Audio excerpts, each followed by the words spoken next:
Hello students, good morning. तो आइए आज हम लोग अगला टॉपिक पढ़ते हैं और अगला टॉपिक है रिएक्टिविटी ऑफ नाइट्रोजन फैमिली। ठीक है, क्या पढ़ेंगे हम लोग? Reactivity of nitrogen family. Reactivity of nitrogen family.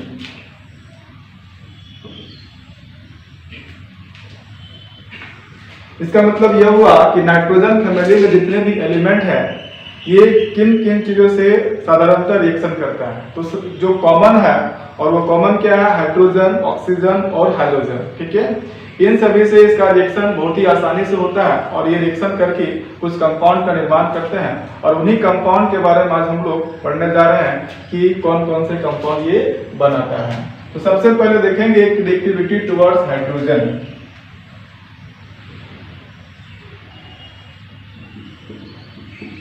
Reactivity towards hydrogen.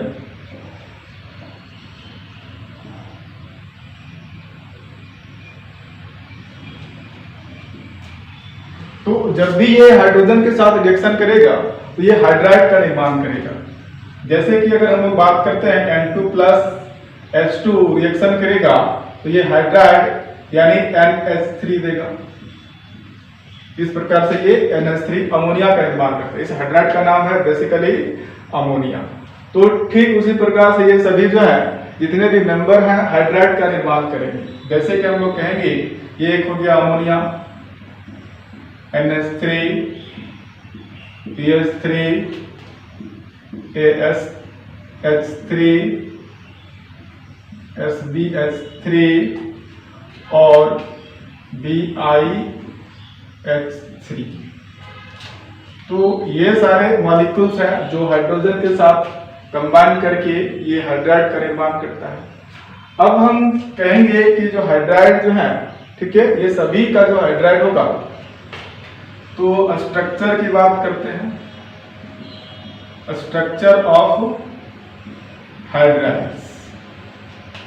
तो इन सभी हाइड्राइड का स्ट्रक्चर होगा पिरामिडल शेप। ठीक है, आप सभी जानते हो कि पिरामिडल शेप कैसा होता है। एक यहाँ पर लोन पर इलेक्ट्रॉन होता है और इस प्रकार से ये 3 हाइड्रोजन मिलकर के एक पिरामिड का निर्माण करता है। ठीक है, तो इसीलिए इसका शेप का जो नाम बोला जाता है कि ये पिरामिडल शेप में होता है। ठीक है, और इसकी हाइब्रिडाइजेशन की बात करेंगे तो sp3 होता है। ठीक है, ये आप हाइब्रिडाइजेशन आप निकालना जानते हो। ठीक है, ये आप लोग को बताया गया है फर्स्ट ईयर के बेसिस पर ही हम लोग इसके बारे में सीख चुके हैं। ठीक है, तो यहाँ पर इसके बॉन्ड एंगल्स भी होते हैं। बॉन्ड एंगल के बारे में हम लोग पढ़ चुके हैं इस हाइड्राइड का। तो अब हम लोग इसके बारे में जानते हैं कि इसका दूसरा प्रॉपर्टी जो होगा वह स्टेबिलिटी। ठीक है, स्ट्रक्चर हमने देखा, ये दूसरा क्या होगा? स्टेबिलिटी। स्टेबिलिटी क्या करता है ये? दैट मीन्स हम लोग देखेंगे कि इसमें सबसे ज्यादा मोर स्टेबल कौन है। ठीक है, तो हम लोग जैसे जैसे यहाँ पर अमोनिया से लेकर के बिस्मथ हाइड्राइड तक जाते हैं तो ये करके क्या करता है? स्टेबिलिटी को कम करता चला जाता है। ठीक है, तो हम कहेंगे कि the stability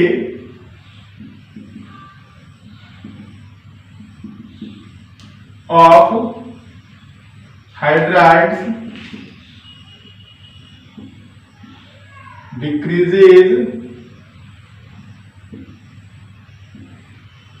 decreases from NH3 to BiH3।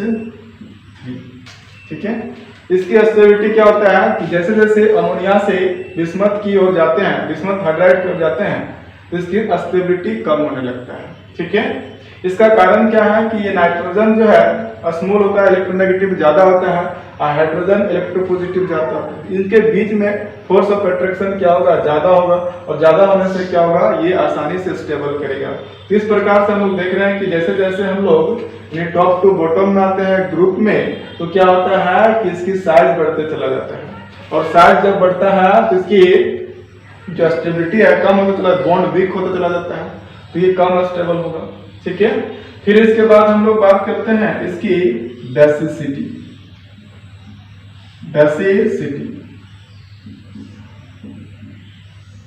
ठीक है, तो इसमें क्या होता है कि ammonia is more basic than other. तो अमोनिया जो होता है यानी NH3 वह सबसे ज्यादा बेसिक होता है। तो इसका मतलब यह हुआ कि जैसे हम लोग कहेंगे कि लेफ्ट टू राइट अगर यहाँ पर बात करते हैं, जो जिस प्रकार से यहाँ दिखाया गया है, तो अमोनिया से बिस्मथ हाइड्राइड की ओर जाएंगे तो ये क्या होगा, इसकी बेसिसिटी कम होता चला जाएगा। ठीक है, बेसिसिटी कम होता चला जाएगा। तो हम लोग इसी बात को लिखेंगे कि the basicity of hydrides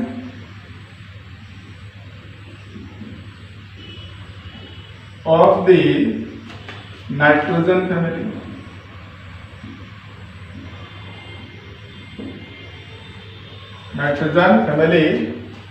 decreases from ammonia to BiH3।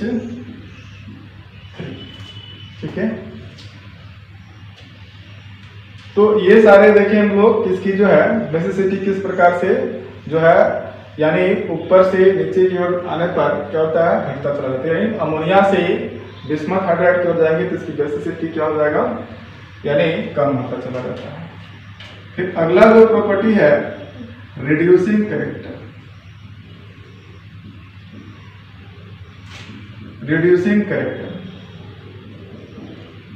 तो इसकी रिड्यूसिंग कैरेक्टर क्या होता है, रिड्यूस करने की क्षमता।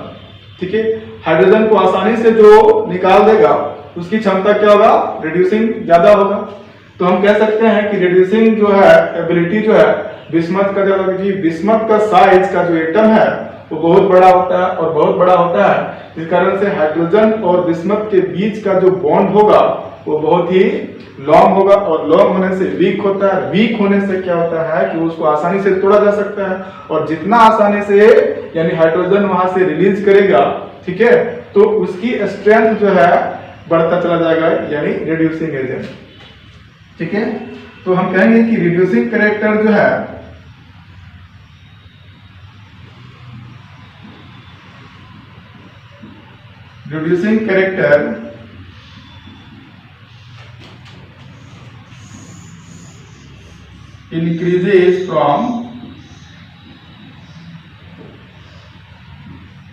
increases from ammonia to NH3 to BiH3।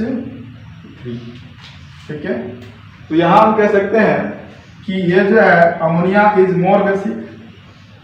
तो अमोनिया मोर बेसिक होने के कारण से और ये इसके बॉन्ड स्ट्रेंथ जो है ज्यादा होने के कारण से इसकी रिड्यूसिंग कैरेक्टर क्या होगा, लेस होगा। ठीक है, तो ये मिल्ड रिड्यूसिंग एजेंट होगा।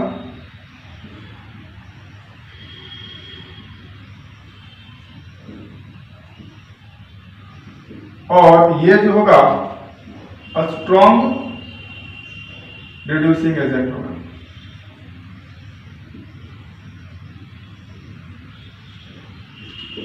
ठीक है, तो इस प्रकार से हमने इसका रिड्यूसिंग एजेंट की बात की है। ठीक है, फिर हम लोग इसमें देखेंगे कि ऑक्साइड किस प्रकार से बनाता है।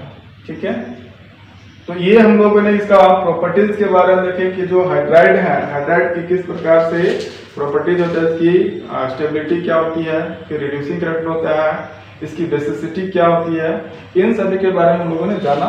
ठीक है, ये जो है नाइट्रोजन फैमिली के का जो रिएक्टिविटी है वो हाइड्रोजन के साथ हमने देखा। ठीक है।